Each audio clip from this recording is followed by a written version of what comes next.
Queridos, eu queria compartilhar uma palavra com vocês aqui nessa noite. Uma palavra que, na verdade, ela já tem há cerca de 3 semanas falado muito ao meu coração.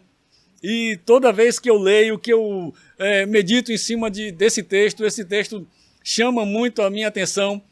E tem a ver com o momento que eu estou vivendo lá em São Paulo, tem a ver com o momento que eu estou vivendo em Recife, que eu vivi agora em Recife também, lá nas últimas 2 semanas. E eu acredito que essa palavra também tem a ver com o seu coração, porque você também, assim como eu, faz parte da igreja primitiva, você faz parte da igreja do Senhor, porque a igreja ela é um corpo, ela é uma noiva, é uma só. Não existe a igreja Goel, a igreja Semente da Fé, a Paz Church, a igreja presbiteriana. Não existe apenas uma igreja, a igreja do Senhor em toda a terra. É essa que vai ser chamada, é essa que vai ser apresentada diante do Senhor, é essa que vai ser realmente retirada daqui, será transformada e estará diante do Senhor para sempre. E eu faço parte dessa igreja, você faz parte dessa igreja. Nós queremos louvar ao Senhor porque Ele nos alcançou, Ele nos achou.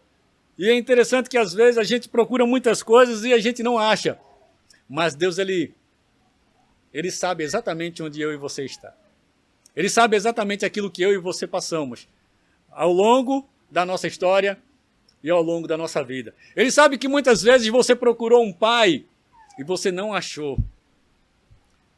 Você procurou o abrigo, a segurança em alguém que você achava que era realmente uma pessoa especial e essa pessoa realmente era especial.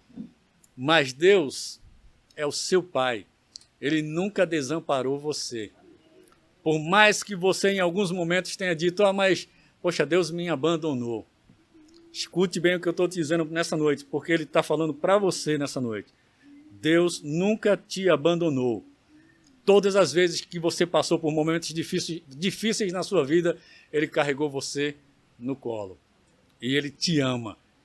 E Ele entende a sua revolta, Ele entende muitas vezes a sua tristeza, Ele entende muitas vezes a sua falta de fé, porque Ele criou você. Tá? Mas voltando para a palavra, eu queria que você abrisse a palavra do Senhor no livro de Atos dos Apóstolos, no capítulo 2. Atos dos Apóstolos, capítulo 2.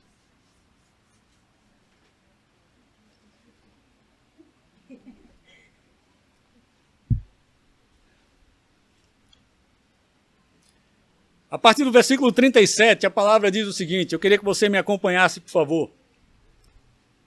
Ouvindo ele estas coisas, compungiram-se-lhes o coração e perguntaram a Pedro e aos demais apóstolos, que faremos, irmãos?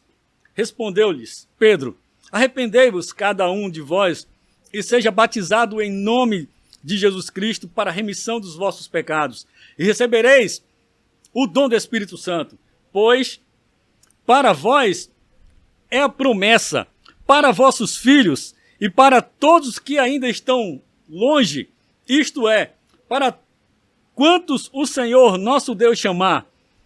E com muitas palavras deu testemunho, exortando-os, dizendo, salvai-vos dessa geração perversa. Então, os que aceitaram a palavra foram batizados e havendo um acréscimo naquele dia de quase 3.000 pessoas. Queridos, essa palavra tem falado muito ao meu coração, sabe por quê? Porque ela veio numa época, num período muito conturbado da história. Num período onde o Império Romano era aquele que liderava, e liderava não era pela influência, a sua liderança era pela imposição, era pela força, pelo poder, por tudo aquilo que ele imprimia, por tudo aquilo que o seu exército exercia como força esmagadora sobre todas as nações que estavam à sua volta. E essa liderança naquele momento chegou também ao povo de Israel, que estava sendo subjugado, estava sendo literalmente governado por eles. Só que o povo de Israel tinha diversas promessas de alguém que viria para libertar o povo de Israel da sua opressão, do seu jugo, e estabelecer um trono eterno ao trono, que era pautado numa promessa que dizia que do trono de Davi iria vir o Redentor de Israel. E esse Redentor iria realmente ministrar e trazer a paz verdadeira que o povo de Israel sempre sonhou.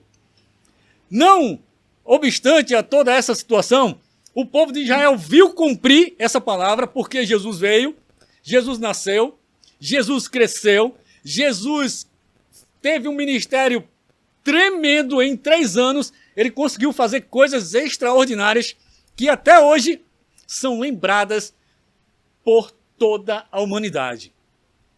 Homens e mulheres de toda tribo, língua ou nação conhecem, ou se não todos ainda, pelo menos aí cerca de 90% da população mundial já ouviu falar no nome Jesus Cristo. Alguns têm esse nome como um mero profeta, outros têm como filho de Deus, outros têm como alguém muito especial, e diversos títulos e nomes são dados a esse homem que simplesmente ele dividiu a história entre antes dele e depois dele. A influência de Jesus, o seu ministério, o seu tempo aqui, foi algo muito importante para a humanidade e para todos nós que estamos aqui também nessa noite.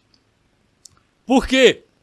Porque ele veio cumprir aquilo que o Criador do universo tinha determinado para ele. E não só para ele, mas para toda a humanidade. E isso é fato de nós celebrarmos e vibrarmos, porque ele veio. E porque ele veio e morreu na cruz, hoje eu posso crer num amanhã que muitas vezes será completamente diferente daquele que eu vivo hoje. Um amanhã sem dor, sem problema, sem doença, sem ruga, sem mancha. Um amanhã tremendo e eterno. E queridos, quando eu olho para Jesus, quando eu olho para essa vinda dele, quando eu olho para aquilo que ele realmente veio fazer, eu olho para o cenário que eles viviam lá na época de Atos dos Apóstolos, um cenário de opressão, um cenário de imposição, um cenário de, literalmente, o povo ser extorquido pela quantidade e pela carga de imposto que estava sendo colocada sobre ele. Nós vemos o Messias, aquele que foi realmente o escolhido para redimir o povo de Israel, ele vem e morre. E é interessante isso porque, queridos, toda a esperança do povo em viver algo novo, literalmente, desaparece. E é interessante que uma grande multidão seguia Jesus constantemente. Contudo, existiam alguns mais chegados, chamados de discípulos, que no primeiro momento foram 12, depois subiu para 70, depois subiu para 120, e até que uma grande multidão foi se ajuntando. E aqui nós temos discípulos dele. É interessante que naquele momento de problema, de dúvida, de dificuldades, surge algo importante que eu queria pontuar aqui para você nessa noite. Jesus, depois de morrer, ele ressuscita. E ele passa ali cerca de 40 dias aparecendo para os seus chegados, para os seus discípulos, para os seus amigos, para as pessoas que andavam com ele. E nesse momento, ele simplesmente sobe aos céus dizendo, olha, eu estou indo embora. Mas eu preciso ir. E depois eu vou mandar o Consolador para que vocês deem continuidade àquilo que eu comecei aqui. E ele sai, ele vai embora, e os discípulos vão e continuam ali e começam a obedecer aquilo que Jesus tinha orientado, dizendo, olha, fiquem aqui em Jerusalém, não saiam de Jerusalém até que do céu vocês sejam revestidos de poder, para que aí vocês possam fluir. É justamente nesse momento que está inserido esse texto que eu li aqui para vocês. Só que, queridos, quando nós olhamos para esse momento, um momento de dúvida, um momento de problema, de dificuldade, um momento talvez de falta de esperança, um momento onde Jesus chega e diz, olha, esperem em Jerusalém, que algo vai acontecer. Eu olho para Gideão, eu olho para homens e mulheres que de alguma forma foram chamados para fazer algo no evangelho, na sua vida, seja profissional, acadêmica, ou até mesmo relacional, matrimonial, muitas vezes se vê limitada pensando, eu não consigo, eu não vou dar conta, eu não tenho a capacitação necessária. Talvez os discípulos tenham se visto exatamente assim naquele momento. Poxa, o meu mestre foi embora, o meu rabi, aquele que me ensinava, aquele que fazia sinais, maravilhas, que se movia de uma forma extraordinária, ele foi embora, mataram ele. E agora, o que é que a gente faz? A gente se dispersa, fica aqui, e eu fico imaginando eles reunidos, porque é exatamente isso que a palavra chega e diz, que eles estavam reunidos num lugar, e ali haviam cerca de 120 pessoas aproximadamente. E nesse lugar eles estavam reunidos e algo aconteceu. Se você voltar alguns versículos anteriores, a Bíblia diz que um vento forte e impetuoso soprou naquele lugar e algo diferente, algo que era atípico, aconteceu exatamente ali. De forma que aquilo que veio sobre eles impactou a vida deles de uma forma sobrenatural. E não só a vida deles, mas impactou também a vida de todos que estavam à sua volta. Aquilo ali foi o cumprimento de uma profecia de Abacuque, no capítulo 3, que diz que Deus iria derramar ali sobre toda a carne o seu espírito.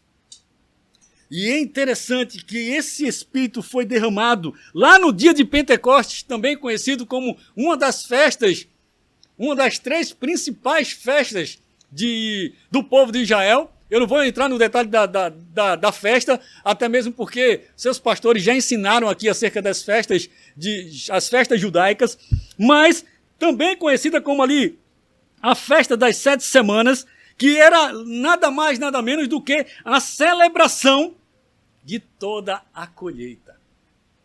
Entretanto, queridos, quando a gente olha para os discípulos, eles receberam algo naquela noite, ou naquele momento, que na verdade eles tiveram alguns sinais importantes para a vida deles e para a vida das pessoas que estavam à sua volta.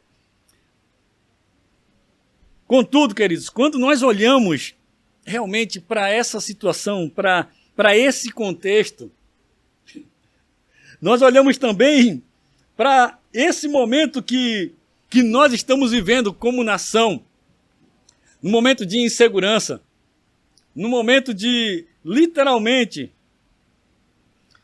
incerteza, o que vai acontecer, como a população vai reagir diante do nosso cenário político e diante de todas não só no cenário político brasileiro, mas no cenário político mundial. Nós olhamos e dizemos, o que vai acontecer? Eu queria dizer uma coisa para você. A nossa fé, ela não deve estar pautada em homens. A nossa fé ela deve estar pautada e assegurada no Senhor. Ele é a nossa rocha. Ele é a nossa força. Ele é a nossa salvação. Tá? E nós não devemos temer mal algum. Porque muitas vezes, assim como diz o próprio salmista, ainda que eu ande pelo vale da sombra da morte, não temerei mal algum, pois tu estás comigo. É o Senhor que está conosco. E nós iremos prosperar em meio ao deserto. Nós iremos viver coisas extraordinárias em meio às dificuldades, em meio às turbulências, em meio aos problemas, nós viveremos coisas extraordinárias. Os discípulos estavam vivendo naquele momento algo sobrenatural, algo que não era comum, algo que tinha sido profetizado há anos antes. Hoje, amanhã, no mês que vem, esse ano, você também pode experimentar, eu também posso experimentar coisas extraordinárias. Eu queria dizer a você nessa noite que o ano de 2022 para mim foi o melhor ano da minha vida. Eu fiz coisas extraordinárias, eu vivi coisas maravilhosas, tive experiências poderosas. Mas quando eu saí de 22 e entrei em 23, eu digo, Deus, 23 não será como 22. Ele será muito melhor. E esse será o melhor ano da minha vida, e eu não sentirei falta daquilo que eu vivi em 2022, porque esse daqui vai ser muito melhor. Eu vou olhar e dizer, olha, foi maravilhoso, mas aquilo que eu já estou vivendo, nesses poucos 15 dias, já tem sido maravilhoso. Sabe por quê? Porque todos os dias que eu vivi agora, já de 2023, eu pude tocar vidas, eu pude construir pontes, eu pude ter a minha intimidade, a minha comunhão com Deus sendo tratada, sendo literalmente encaixada. Eu pude e estou vivendo, estou tendo o privilégio de estar viajando com a minha família, com meu pai, com minha mãe, com minha filha, com minha esposa.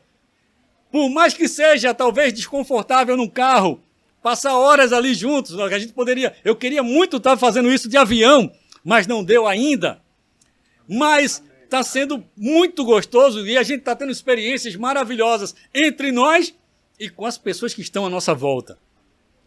Tempo abençoado, tempo que talvez nós não teríamos vivido, mas estamos vivendo agora.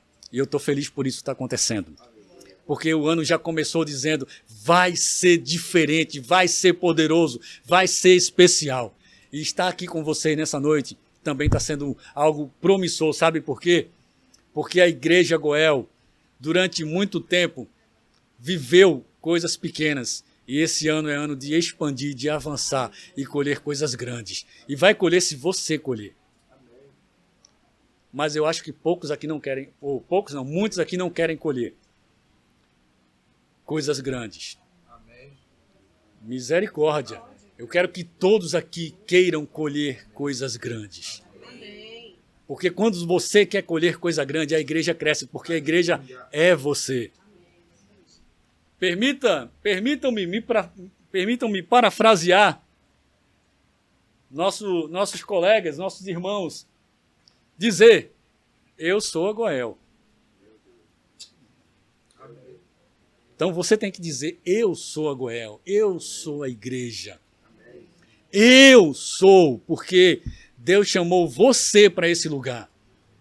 Chamou você para ser canal de bênção. Chamou você para falar do Evangelho. Chamou você para continuar a obra de Cristo aqui na Ilha do Governador. Não chamou a mim. Ele me chamou para ir para São Paulo. E depois, sei lá para onde é que ele vai me mandar. Se vai me mandar de volta para Recife ou para qualquer outro lugar. Mas ele, por enquanto, chamou quem para estar aqui? Eu. E é isso que você tem que ter certeza. Mas, queridos, esse texto que eu li aqui com vocês, ele traz algumas situações importantes que eu queria só destacar aqui. De acordo com a hora aí, vocês me...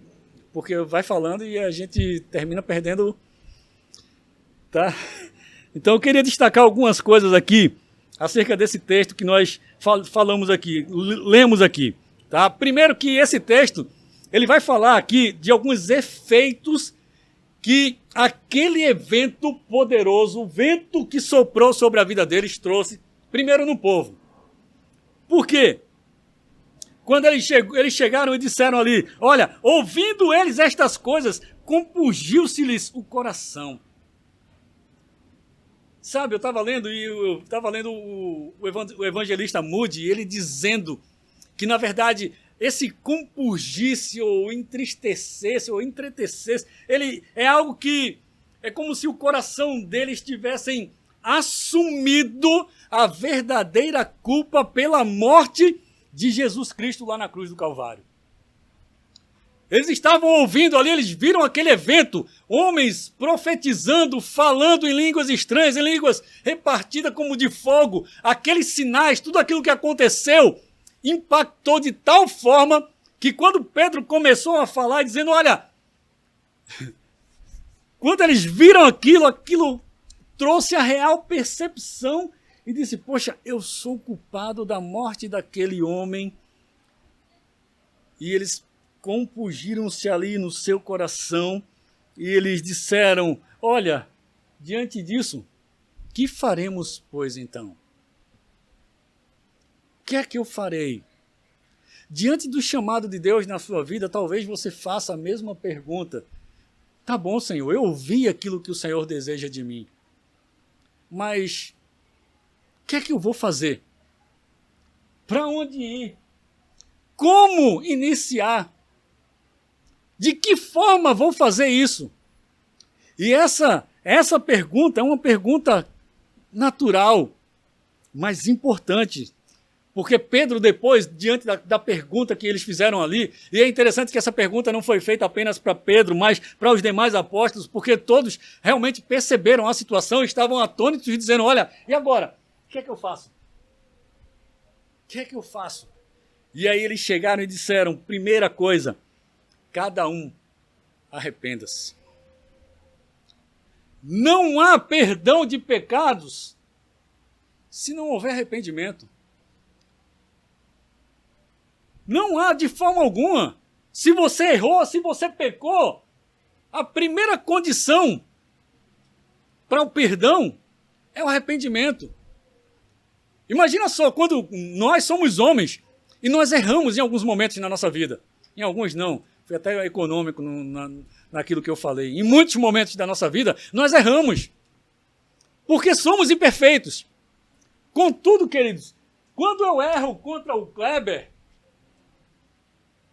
e aí eu errei, eu pequei contra o Kleber, muitas vezes o Kleber fica irritado comigo porque aquilo ali não foi a primeira vez que eu fiz contra ele, foi a segunda, talvez a terceira, e aí eu passo pelo Kleber e falo com o Kleber, e aí, meu irmão, tá tudo bem, tudo em paz, isso, aquilo, pai, coisa e tal, beleza?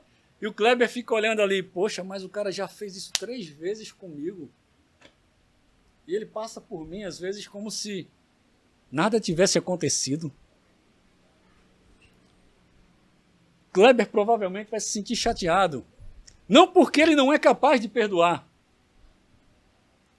mas porque eu não tive nem a hombridade de dizer, meu irmão, me perdoa, me desculpa, cara, eu pisei na bola contigo. E por não fazer isso, muitas vezes eu que errei, gero nele sentimentos e coisas terríveis, que terminam me ligando a ele de uma forma maléfica. Sabe por quê? Porque às vezes o Kleber vai ouvir o meu nome e vai olhar assim, poxa, gosto de nada mesmo. Aí alguém vai falar de mim, ou às vezes nem de mim, mas de um outro Washington. Ele vai olhar assim, porque eu fiz algo e eu não me arrependi e não fui até ele. O arrependimento, ele é o princípio de todas as coisas. Deus, em nenhum momento, Deus, na verdade, queria que nós fôssemos perfeitos. Ele criou o homem perfeito. Lá no Éden, a essência do homem era perfeita. O pecado corrompeu a essência humana. E por ter corrompido essa essência humana, foi transmitida ao longo do nascimento, de forma natural para todos nós. E isso nos leva a cometer erros, mas Deus projetou o homem para ser um ser perfeito igual a ele. Livre. E essa liberdade, infelizmente, levou o homem a escolher transgredir contra Deus. Mas Deus nunca deu as costas para o homem. Mesmo o homem cometendo erro, ele chegou e disse, olha, eu permaneço de braços abertos, mas com uma condição.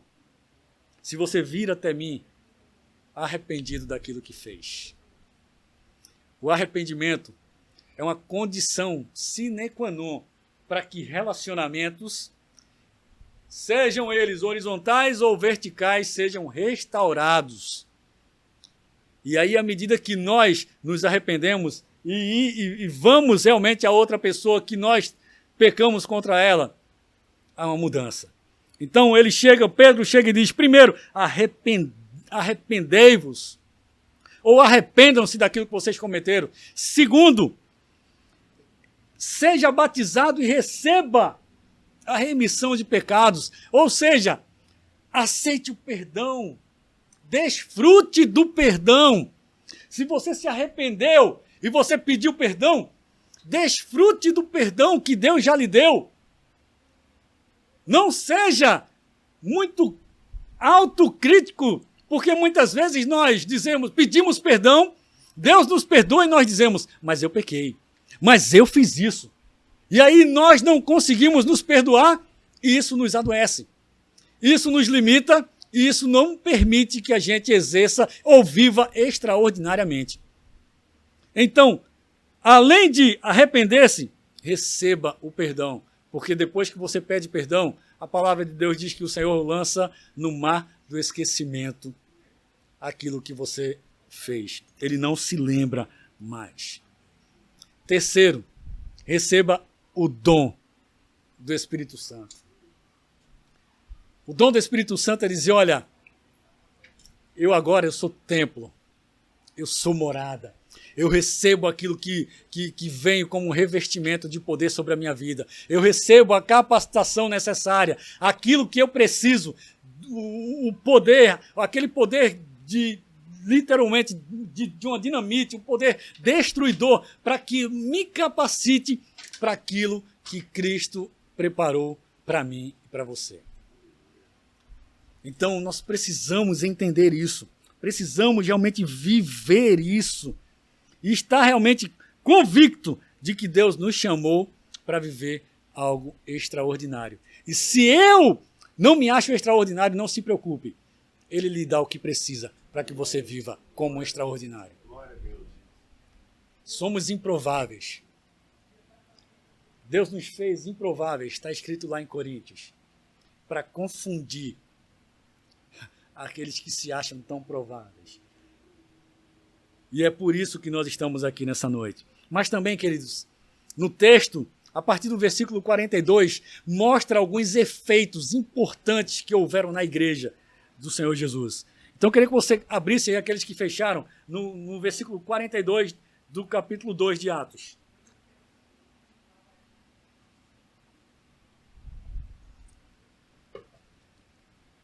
E a palavra diz o seguinte: e perseveravam na doutrina dos apóstolos, na comunhão, no partir do pão e nas orações. E em cada alma havia temor. Muitos sinais e prodígios eram feitos por intermédio dos apóstolos. Todos os que creram estavam juntos e tinham tudo em comum. Vendiam as suas propriedades e bens, distribuindo o produto entre todos, à medida que alguém tinha necessidade. Diariamente perseveravam unânimes no templo, partindo pão de casa em casa, tomavam as suas refeições com alegria e singeleza de coração, louvando a Deus e contando com a simpatia de todo o povo. Enquanto isso, acrescentava-lhes o Senhor dia a dia os que iam sendo salvos. Amém, queridos? Sabe, a igreja apostólica não era uma igreja passiva, parada, limitada.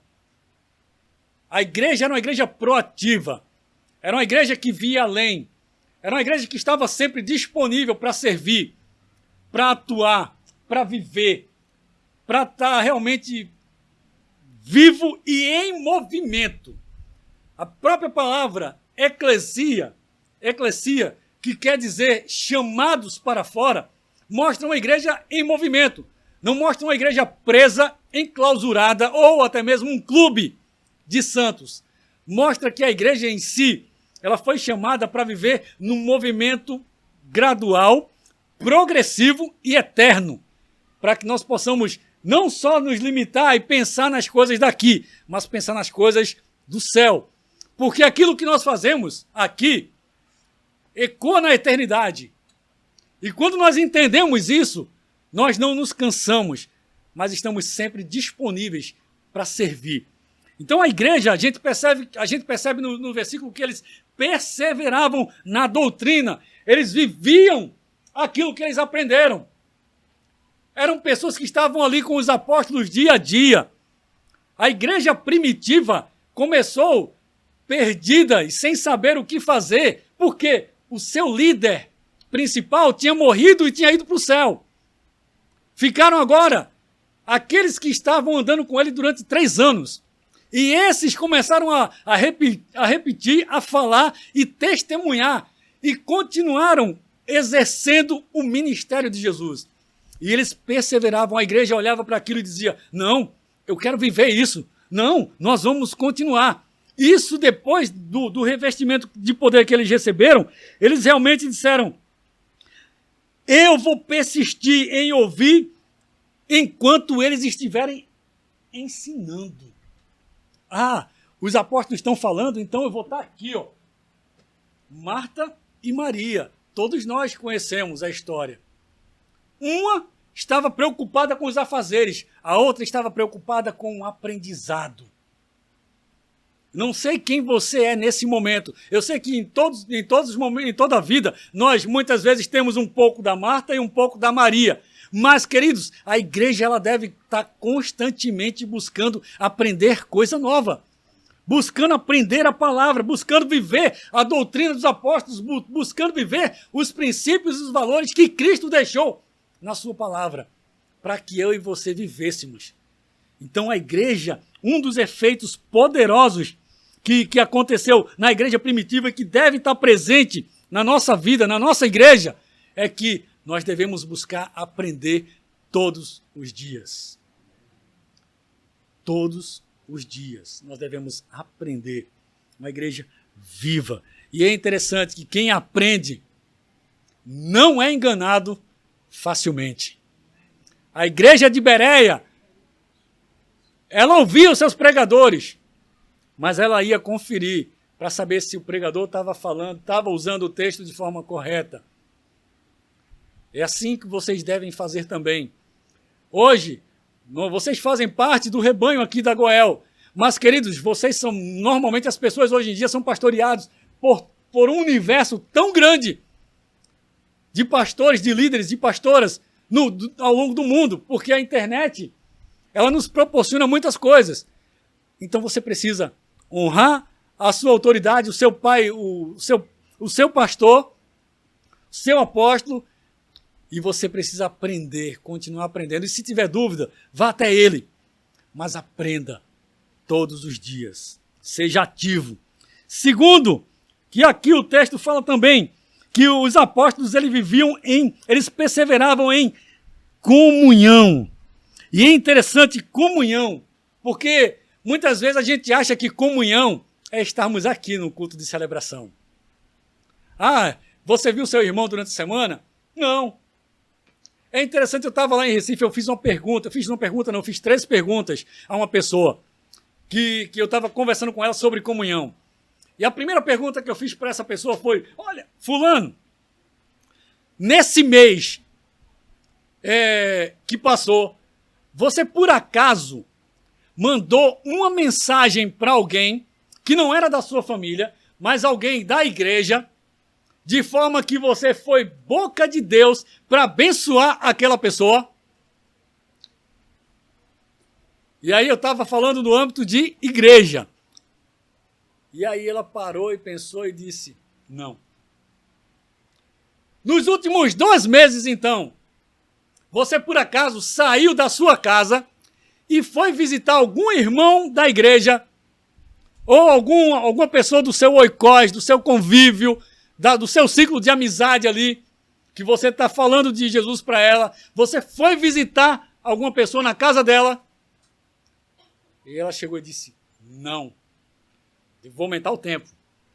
Nos últimos 3 meses, por acaso, você convidou alguém para ir na sua casa e tomar um chá, um café, alguma coisa?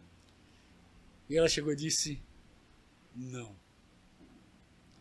E eu perguntei como você quer ter comunhão com as pessoas se você mesma demonstra com as suas atitudes que você não quer ter comunhão com elas. Se você não toma atitude, se você não tem prazer de chegar e dizer, fulano, vamos tomar um açaí juntos? Aqui dá para fazer isso, porque aqui é quente pra caramba, né? Então dá para você ir ali, tomar um açaí, bater um papo, conhecer, participar de um momento de comunhão. Isso é profético, né? Então, quando você olha, por que não convidar alguém para ir na sua casa? Muitas vezes comer uma bolacha com kisuke. Biscoito. Tá bom, me perdoe, biscoito. É porque lá é bolacha. Um biscoito com... Isso, um biscoito com kisuke. Com café ou então até mesmo com suco em pó ali. Só para dizer, estamos juntos. Eu queria que você estivesse aqui comigo. Comunhão, irmãos. Comunhão é muito mais do que estar no mesmo lugar. Comunhão é estar unido na mesma visão. Comunhão é literalmente experimentar coisas naturais e extraordinárias junto com o outro. Quando olhamos para a vida que eles viviam, eles largaram tudo a fim de viver para o Evangelho. Olhando para os apóstolos, eles disseram sim para o reino de Deus. E eles viveram experiências extraordinárias. Vocês, nós também dissemos sim para o Evangelho. Dissemos sim para Cristo. Porque nós não estamos vivendo as mesmas coisas que eles. Queridos, a gente tem que andar pelo lugar e Deus nos usar com palavra de conhecimento, com palavra de sabedoria, com profecia, com oração, com imposição e Deus ministrando curas e vendo o sobrenatural de Deus agindo e abençoando a vida das pessoas que estão à nossa volta. É eu e você que precisamos viver isso. Por quê? O Espírito Santo nos capacita. E porque muitas vezes eu me prendo e digo, eu não posso viver isso. Ficou só para os apóstolos. É hora de deixar o evangelho simples e medíocre e dizer, eu quero viver um evangelho sobrenatural. Simples não, queridos, simplório. Viver sim um evangelho simples, mas extraordinário. Quando nós olhamos, poxa, aprender, ter comunhão, ter tudo em comum, viver uma igreja, um clã, viver como pessoas, como um dream team, como era na questão dos Estados Unidos lá, quando com aquele time dos sonhos no basquetebol, onde onde ele era praticamente invencível. Por quê? Porque eles tinham um mesmo propósito, vencer, e eles sabiam que se lançassem uma bola para um determinado lugar, aquele parceiro, o ala, seja lá o que for, ele estaria lá para receber. E eles tinham, às vezes, até um olhar que um trocava com o outro, ele já sabia o que ia acontecer. É isso que tem que acontecer com a gente, como igreja, como irmãos, como noiva, buscando povoar o reino de Deus. É isso que deve acontecer conosco. Terceira coisa que nós encontramos no texto, que fala muito ao meu coração, é que a igreja, ela era uma igreja que orava. Estavam ali reunidos, buscando em oração. Não estavam reunidos só para bater papo, só para falar da vida dos outros ou da vida deles. Estavam ali reunidos para orar, para buscar a presença de Deus, para realmente alinhar a visão, para ter realmente tudo, não só ter tudo em comum, mas para buscar do céu aquilo que era necessário, a capacitação, a força, o vigor, a direção, para que eles pudessem continuar cumprindo aquilo que Deus tinha determinado para eles. Quarto, no versículo 43, diz que eles tinham, a igreja havia um certo temor na igreja, tá? E esse temor que havia na igreja era uma espécie de reverência à autoridade divina. Havia realmente um respeito por Deus, que muitas vezes foi perdido no dia de hoje. E eu não tenho problemas, irmãos, com a expressão carinhosa que cada um expressa a Deus. Mas muitas vezes Não é de forma carinhosa que às vezes algumas pessoas se expressam. Quando a gente olha para a Bíblia, a gente vê Deus usando até a expressão Abba, que quer dizer como que uma criança que está aprendendo a falar, chama papai de uma forma diferente, mas de uma forma que ela consegue expressar, vendo em Deus ali o seu pai, a sua segurança, aquele que está envolvendo ele, mas dizendo assim, pá, como é uma expressão de carinho, e não muitas vezes como algumas pessoas chegam e dizem, olha, não sei se essa é uma expressão de carinho, mas foi a que eu me lembrei agora, não sei se essa expressão é uma expressão de desdém, mas às vezes tinha uma pessoa que quando eu era pequeno eu ouvia ela dizer, olha, o cara lá de cima. E muitas vezes ela não tinha essa relação, essa proximidade, mas expressava-se para Deus assim, não, é o cara lá de cima. Como se fosse um Deus transcendente, que ele é transcendente, mas um Deus distante, que não se relaciona, que não tem um vínculo como uma criança tem com seu pai e com sua mãe quando está no seu colo. Uma igreja reverente que teme a Deus, mas desfruta da sua comunhão, da sua união com o seu Pai celestial. Outra coisa que eu queria falar aqui também nessa noite, no versículo 46, uma igreja que na verdade também expressava a sua adoração. Eles permaneciam constantemente ali no templo, tá? Perseveravam, mostrando realmente a sua adoração, seu ato realmente de culto, de dizer, olha, eu vim aqui para celebrar, eu estou na casa, eu estou aqui adorando ao Rei dos Reis, ao meu Criador, o meu Senhor, o meu Deus. E além de perseverar nisso, eles tomavam, eles partiam um pão de casa em casa e nas suas refeições e faziam isso com alegria. Não era com pesar, com tristeza, mas fazia isso com alegria e com singeleza de coração. Então, queridos, em nome de Jesus, igreja, para que nós possamos experimentar um culto saudável, um culto maravilhoso, nós temos que buscar no privado aquilo que Deus tem para nós. O público, ele só é extraordinário quando o meu privado é extraordinário.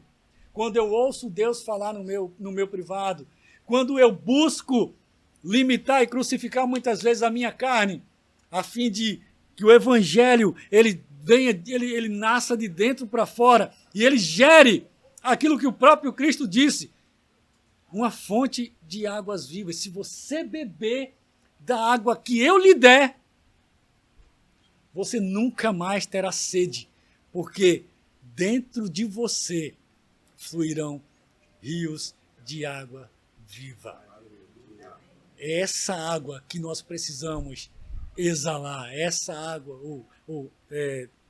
derramar, é esse perfume que nós precisamos exalar, é essa vida que nós precisamos transbordar, é esse amor que nós devemos oferecer às pessoas que estão à nossa volta, irmãos. Então, como igreja, nós precisamos, de fato, continuar perseverando diariamente. Talvez você não tenha culto aqui todo dia, você só tem 2 cultos aqui na semana, mas você precisa perseverar na sua casa, porque na sua casa é o seu templo, é o seu lugar de adoração, é o lugar onde você se encontra com o seu Deus, com o seu Pai, com o seu Senhor. É na sua casa que você se prostra realmente, se rende diante dele. É na sua casa que a conexão ela não é rompida.